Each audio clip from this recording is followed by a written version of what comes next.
बड़ा बयान सामने आया। उनका कहना है कि 3-4 सितंबर की मीटिंग में एजेंडा तय होगा। माहौल अच्छा है और सब मिलकर मेहनत करेंगे। हर हाल में सरकार राजस्थान में रिपीट करानी है। जिम्मेदारी के लिए आलाकमान का आभार उन्होंने व्यक्त किया है। तो रंजीत रंजन कांग्रेस कोऑर्डिनेटर की तरफ से भरोसा जताया गया है कि कांग्रेस की सरकार हर हालत में राजस्थान में रिपीट करनी है। कांग्रेस कोऑर्डिनेटर रंजीत रंजन ने यह बड़ा बयान देते हुए कहा कि 3 और 4 सितंबर की जो मीटिंग होनी है उसमें एजेंडा तय किया जाएगा। माहौल बहुत अच्छा है और सब मिलकर मेहनत करेंगे। देखिए, सबसे पहले तो कोऑर्डिनेटर बनाने के लिए मैं अपने राष्ट्रीय अध्यक्ष खड़गे साहब को, सीपीपी चेयरपर्सन मैडम सोनिया जी को और राहुल जी को धन्यवाद करती हूँ कि उन्होंने एक बड़ी जिम्मेदारी दी है, ट्रस्ट किया है, चुनाव है। और अभी मेरे को लगता है कि टेंटेटिव हम लोग की 3 या 4 तारीख को मीटिंग होनी है, तो वहां पे एजेंडा तय होगा और मेरे ख्याल से उसके बाद हम लोगों को मालूम चलेगा कि किस तरह जोनल में बांटते हैं। वहां पे 25 लोकसभा है और 200 सीटें हैं, तो ये मेरे को लगता है जो एक फाइनल डेट आएगी उसके बाद हमें पता चलेगा। पर जिस उम्मीद के लिए राजस्थान में चुनाव है और हम सब मिलकर, हमें ये मालूम है कि पूरी मेहनत करनी है, माहौल अच्छा है और निश्चित तौर से हम लोगों को सरकार लेकर आनी है। और इस बीच प्रदेश में चिकित्सा व्यवस्था चरमराई गई है। जी हां, चरमरा सी गई है क्योंकि एसएमएस हॉस्पिटल में मरीज काफी परेशान है, क्योंकि नर्सेज संयुक्त संघर्ष समिति के आंदोलन से मरीजों को परेशानी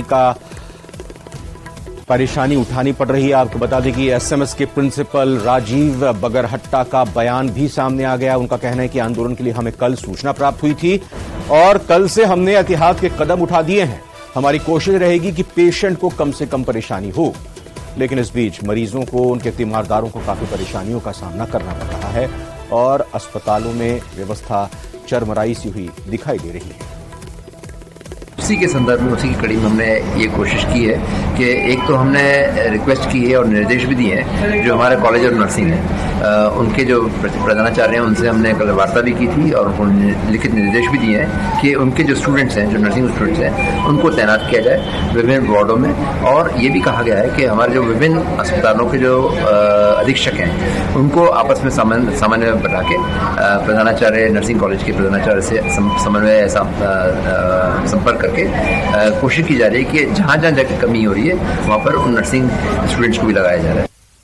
तो आश्वासन तो जाहिर तौर पर दिया गया है कि कोशिश नर्सेज संयुक्त संघर्ष समिति के आंदोलन से जो प्रकट हो रही है, जो समस्या आ रही है, उसको मरीजों के लिहाज से कम करने की कोशिश यहां की जाएगी। और ये भरोसा भी यहां पर डॉक्टर की तरफ से दिखाई दिया गया है। लेकिन मरीजों को साफ तौर पर परेशानी देखने को मिल रही है। नर्सेज संयुक्त संघर्ष समिति के आंदोलन की वजह से ये मरीज परेशान हो रहे हैं। और जैसा अभी आपने आपको बयान सुनाया एसएमएस के प्रिंसिपल राजीव बगरहट्टा की तरफ से, जिनका कहना है कि आंदोलन के लिए हमें कल सूचना प्राप्त हुई थी और उनका ये भी कहना है कि कल से हमने एहतियात के कदम भी उठाए हुए हैं। अब देखना होगा कि ये जो आंदोलन है कितना लंबा चलता है, हड़ताल कितनी लंबी चलती है, कितनी जल्दी बात बनती है और कितनी विकट समस्या यहां पर मरीजों को, उनके तीमारदारों को आगे झेलनी पड़ती है। इधर राज्य में नर्सेज के सामूहिक अवकाश के बाद सभा में बड़ा ऐलान हुआ। प्रदेश भर के नर्सेज ने 5 सितंबर से अनिश्चितकालीन हड़ताल का ऐलान किया है।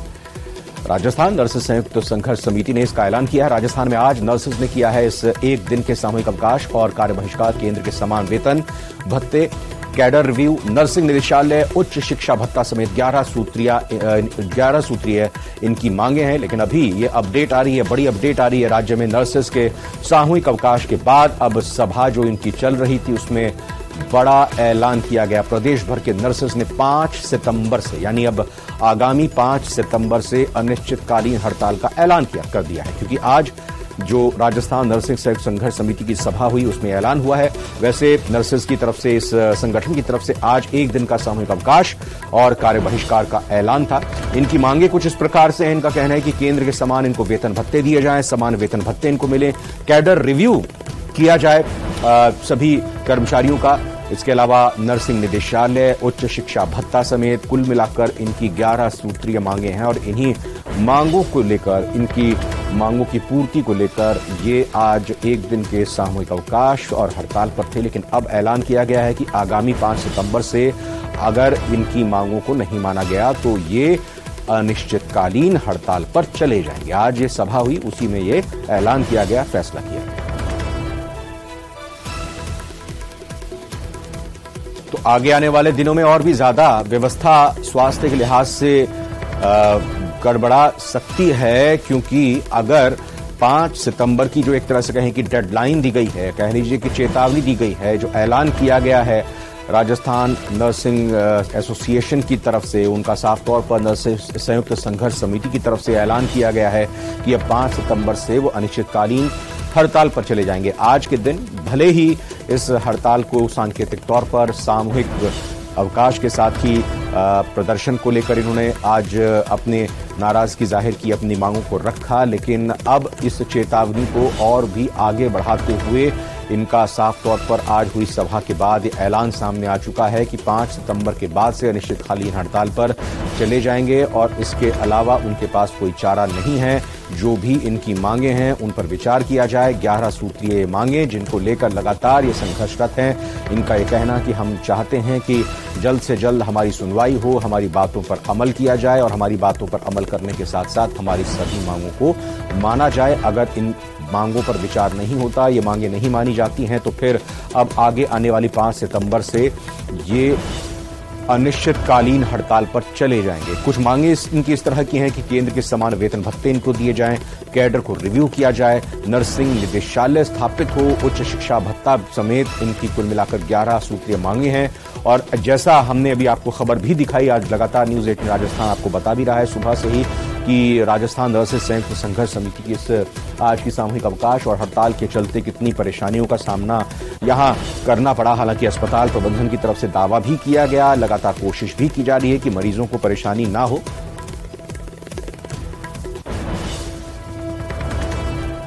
गंग कैनाल में सिंचाई के पानी की मांग को लेकर किसानों का श्रीगंगानगर में प्रदर्शन जारी है। श्रीगंगानगर जिला मुख्यालय से निकलने वाले Padampur bypass, Suratgarh bypass, Mirjewala, Hindumalkot road, Srikaranpur road पर किसानों ने जाम लगा दिया।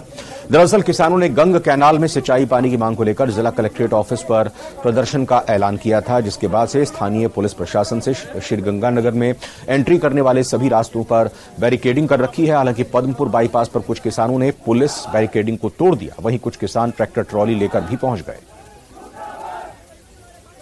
आज कॉल दी थी कि हम ट्रैक्टर ट्रॉलियां लेके कलेक्ट्रेट को घेरेंगे।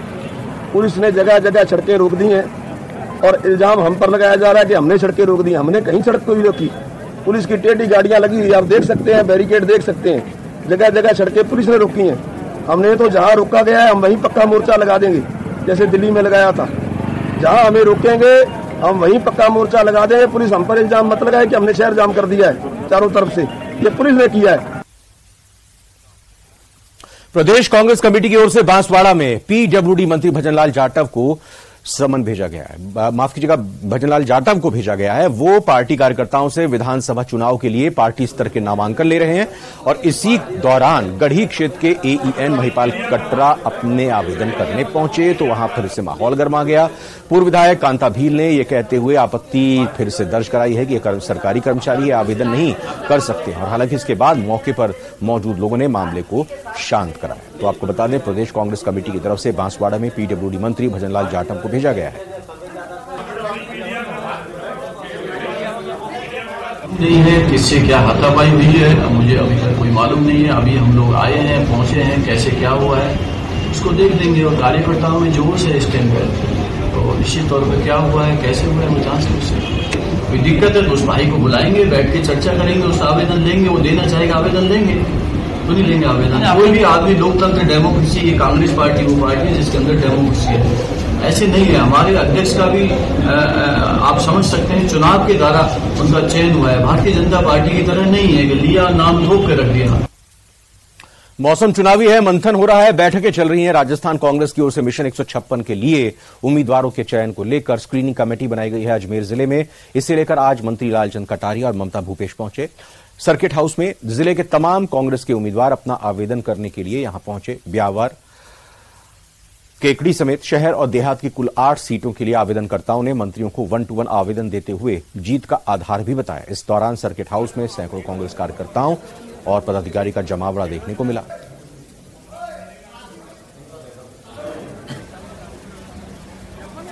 हम लोगों ने मंथन किया, हमारा प्रोसीजर किया और जो उत्साह कार्यकर्ताओं में देखने को मिल रहा है, निश्चित तौर पे हम लोग मिशन 156 की तरफ बढ़ रहे हैं। पार्टी के कार्यकर्ताओं की एकताओं की बात करें, सब एक है। आज बहुत प्रेम से हमसे सब मिले, हमने सबकी बात सुनी और हम सब एक है। आधार क्या रहेगा? विजिबिलिटी हमारा आधार है, जीतना हमारा आधार है। राजस्थान के चुनावी समर में ईआरसीपी को लेकर बीजेपी और कांग्रेस के एक दूसरे पर हमले लगातार जारी हैं। सवाई माधोपुर में केंद्रीय जल शक्ति मंत्री गजेंद्र सिंह शेखावत ने मुख्यमंत्री अशोक गहलोत को ईआरसीपी के मुद्दे पर खुली चुनौती दे डाली। गजेंद्र सिंह शेखावत ने कहा कि मैं मुख्यमंत्री अशोक गहलोत को खुली चुनौती देता हूं कि वो और उनका कोई भी काबिल मंत्री और अधिकारी ईआरसीपी योजना को लेकर राजस्थान में जिस भी जगह चाहें वहां खुले मंच पर उनसे खुलकर डिबेट कर सकते हैं। मुख्यमंत्री ईआरसीपी को लेकर पूरी राजस्थान के लोगों को गुमराह कर रहे हैं। मुख्यमंत्री और उनकी टीम ईआरसीपी पर लगातार झूठ बोलकर एक फर्जी चुनावी मुद्दा तैयार कर रहे हैं। मेरा प्रश्न आपके माध्यम से यह है कि 2500 एमसीएम पानी जो मिलने वाला है, जिससे सिंचाई भी होगी, जिससे पेयजल की सुरक्षा और गारंटी अगले 30-40 साल तक की इस पूरे 13 जिलों को मिलेगी। लाखों हेक्टेयर जमीन की सिंचाई की गारंटी मिलेगी। ये गारंटी कार्ड बांटने वाली सरकार मुझे ये बताए कि आप 15,000 करोड़ राज्य के खर्च करके और 500 एमसीएम पानी ला करके केवल जयपुर, अजमेर और टोंक शहर को पानी दे करके इन 10 जिलों के किसानों के सूखे खेत और प्यासे कंठों के साथ में राजनीति क्यों कर रहे हैं? गुजरात की गांधीनगर दक्षिण सीट से बीजेपी विधायक अल्पेश ठाकुर को उदयपुर जिले की मावली विधानसभा सीट की फीडबैक लेने के लिए भेजा है। अल्पेश ठाकुर फीडबैक लेकर राजसमंद जिले के नाथ द्वारा पहुंचे और यहां उन्होंने प्रभु श्री नाथ जी के दर्शन कर आशीर्वाद लिया। यहां कांग्रेस पर तीखा हमला बोलते हुए विधायक अल्पेश ने कहा कि राजस्थान में भ्रष्टाचार, अपराध और कुशासन का बोलबाला है। किसानों को पानी नहीं मिल रहा और स्कूलों में टीचर नहीं होने से बच्चों की पढ़ाई खराब हो रही है। अल्पेश ठाकुर ने दावा किया कि इस बार राजस्थान में कमल ही खिलेगा। राजस्थान के अंदर लोग चाहते हैं कि भाजपा की वो सरकार आए जहां मोदी साहब का आशीर्वाद हो और जहां पे ना करप्शन हो, लोगों के लिए सिर्फ लोगों के लिए उनकी जो समस्या उसका हल हो। आज राजस्थान त्रस्त है और राजस्थान के अंदर करप्शन बहुत है, लॉ एंड ऑर्डर बिगड़ा हुआ है, बहन बेटियों की इज्जत की कोई सुरक्षा नहीं है। आज राजस्थान के अंदर हर ब्लॉक के अंदर जा रहे हैं। मैं जहां गया था वहां पे किसान त्रस्त है, पानी मिल नहीं रहा है और वहां पे लॉ एंड ऑर्डर पूरा बिगड़ा हुआ है। स्कूलें हैं तो स्कूलों के अंदर टीचर्स नहीं है और ये पूरी सिस्टम गड़बड़ा गई है। राजस्थान विधानसभा चुनाव की तैयारियां जारी हैं। निर्वाचन विभाग ने प्रारूप फोटो मतदाता सूचियों का प्रकाशन कर दिया है। इस सूची के मुताबिक प्रदेश में पिछले चुनाव में 4 करोड़ 76 लाख मतदाताओं के मुकाबले इस बार संख्या बढ़कर 5 करोड़ 20 लाख से ज्यादा हो चुकी है। इसी के साथ ही निर्वाचन विभाग की ओर से इस बार मतदान केंद्रों की संख्या में भी इजाफा किया गया है। मुख्य निर्वाचन अधिकारी प्रवीण गुप्ता ने बताया कि 65% से कम वोटिंग वाले 22,000 बूथों को चिन्हित करके उनमें वोटिंग बढ़ाने के प्रयास तेज कर दिए गए हैं। इसके तहत चुनावी पाठशाला, मतदाता साक्षरता क्लब समेत तमाम उपायों को करके मतदाता जागरूकता बढ़ाने की कोशिश हो रही है। एक बड़ी खबर आ रही है। IPS Rahul Prakash SMS mortuary में पहुंचे हैं। कांस्टेबल प्रहलाद के परिजनों से उन्होंने बातचीत की है, उनके साथ समझाइश की है। उन्होंने कहा है कि जितना दर्द आपको है उससे ज्यादा पुलिस महकमे को भी दर्द है। हमारा भी एक भाई आज हमारे बीच नहीं रहा है। तो ये लाइव तस्वीर इस वक्त आप मोर्चरी के बाहर की देख रहे हैं। यहां पर कांस्टेबल प्रहलाद के परिजनों से मुलाकात कर रहे हैं, समझाइश कर रहे हैं। IPS Rahul Prakash SMS mortuary में पहुंचे हैं।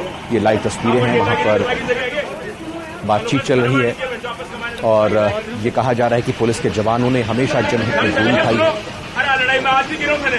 कुछ बोल रहे हैं, जरा सुनने की कोशिश करें।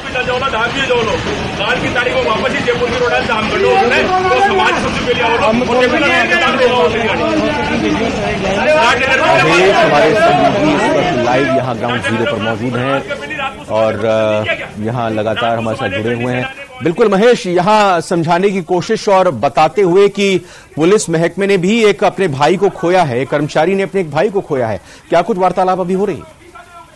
आप तस्वीरों के जरिए एक बार देखिए, ये मोर्चा देखिए, आप तस्वीरों के जरिए एक बार देखिए, ये मोर्चरी में जो है अभी भी समझाइश जो है दोनों पक्षों से वो की जा रही है और यहाँ पर हंगामे जैसे जो माहौल है वो यहाँ पर बना हुआ है। मुआवजे को लेकर के जिस तरह से सरकार का जो ऐलान हुआ है उसके बाद में भी जो कुछ परिजन और उनके समर्थक और जो अलग अलग समाज के जो प्रतिनिधि जो इस समय में आए हैं उनके बीच में जो चर्चा है वो यहाँ पर चल रही है।